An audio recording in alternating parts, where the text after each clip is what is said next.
ဒီနေ့ကတော့မမျှော်လင့်မဲနဲ့နှစ်တကူ23ရက်နေ့မှာဘုန်းကြီးကျောင်းသွားမယ်ဆိုပြီးတော့အာမတို့ကလာခေါ်လို့ဘုန်းကြီးကျောင်းလိုက်သွားခဲ့ပါတယ်ဘုန်းကြီးကျောင်းသွားတဲ့အချိန်ကနေ့လေနေ့လေဘယ်လောက်ရှိသွားလဲနေ့လေ3နာရီခွဲလောက်ကမှစပြီးတော့သွားတယ်တနာရီလောက်လေခွင်းအဆင့်ကိုဖြတ်ပြီးတော့မှဘုန်းကြီးကျောင်းသွားခဲ့ပါတယ်ဘုန်းကြီးကျောင်းအခုလမ်းမြင်နေရတဲ့အဆောက်အဦတွေပါပဲဘုန်းကြီးကျောင်းတစ်ကျောင်းလုံး white တံပဲပုံစံမျိုးအဖြူရောင်လေးဖြစ်ပြီးတော့လေခွင်းရဲ့ဘေးမှာရှိတာမို့လို့အရန်ကိုတာရပါတယ်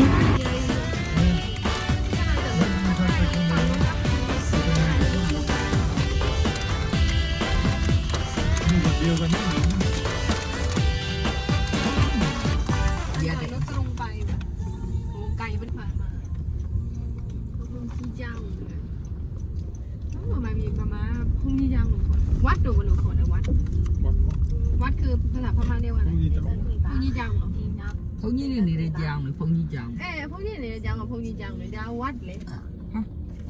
เดี๋ยวอะไรมันได้เงินทองไหลมาเทมาทุกวันทุกเวลาแต่รวยตลอด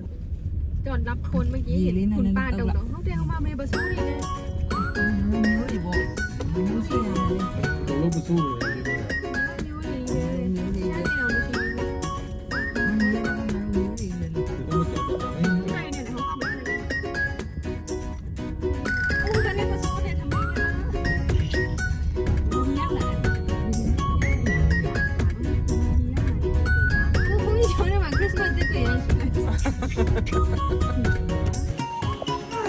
ဒါကတော့ဘုန်းကြီးကျောင်းထဲကိုဝင်တဲ့လမ်းလေးပေါ့နော်သူကသူ့ရေမြောင်းလေးနဲ့လှုပ်ထားတယ်လူနဂါးရုပ်ဒီနဲ့တံပဲအကုန်လုံးကတော့အဖြူရောင်လေးလှုပ်ထားတာပေါ့နော်ဖြူရောင်လေးပါဒီကနေဖနက်စီးပြီးတော့ဝင်လို့ရတဲ့အထဲထဲရောက်တော့ဖနက်ချော့ရပါတယ်ပြီးတော့သူတို့ကဒီမှာအလှငွေပေးပြီးတော့စာရွက်နဲ့ပန်းနဲ့ကြာပန်းနဲ့ပေါ့နော်အတိတ်ထက်နဲ့ဒီလိုင်ခေါင်းကို3ချိန်ဖြတ်ရပါတယ်ပြီးလို့ရှိရင်တော့ဒီမှာကတ်ထားတဲ့ဖျားစာပေါ့နော်ထိုင်းလိုရေးထားတဲ့ဖျားစာကိုကြည့်ပြီးတော့ရှစ်ခိုးရတာပေါ့နော်အင်းအကြီးမတော့ထိုင်းစာဖတ်တော့ထိုင်းစာထိုင်းဟာကိုကြည့်ပြီးတော့ပေါ့နော်သူကတော့ဖျားရှစ်ခိုးခဲ့တယ်ပြီးအောင်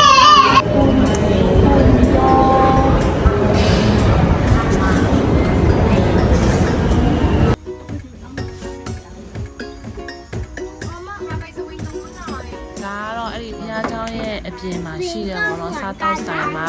စားတောက်ဆိုင်ကကြတော့ဆန်ဆက်အချိန်ရောက်သွားတာဆိုင်ရတော့ပိတ်သားဒီတိုင်းပဲထိုင်လို့ရသေးတယ်ပေါ့နော်ကလေးတွေကလည်းဘိုက်စားရဲဆိုတာနဲ့ညနေကလေးတွေညနေစာတော့အဲ့ဆိုင်မှာပဲဝယ်ကြွေးခဲ့တာပေါ့နော်ပြီးတော့ဒီမှာ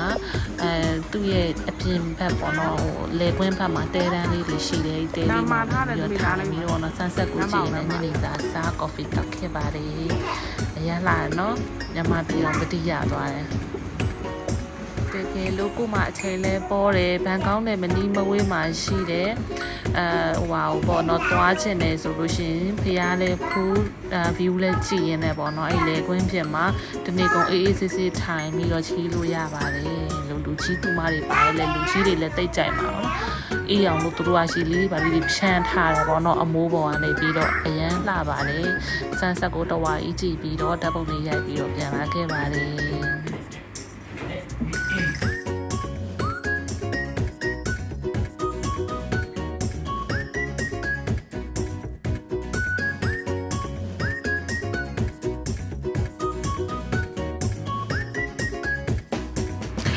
ကြီးချဲ channel ကို subscribe လုပ်ပေးကြတယ် like လုပ်ပေးကြတယ်မိဘမောင်နှမတွေအားလုံးကိုကျေးဇူးတင်ပါတယ်လို့နောက်လည်းဒီထက်ပိုပြီးကောင်းအောင်ရိုက်ပေးသွားပါမယ်ရှင်ကျေးဇူးတင်ပါတယ်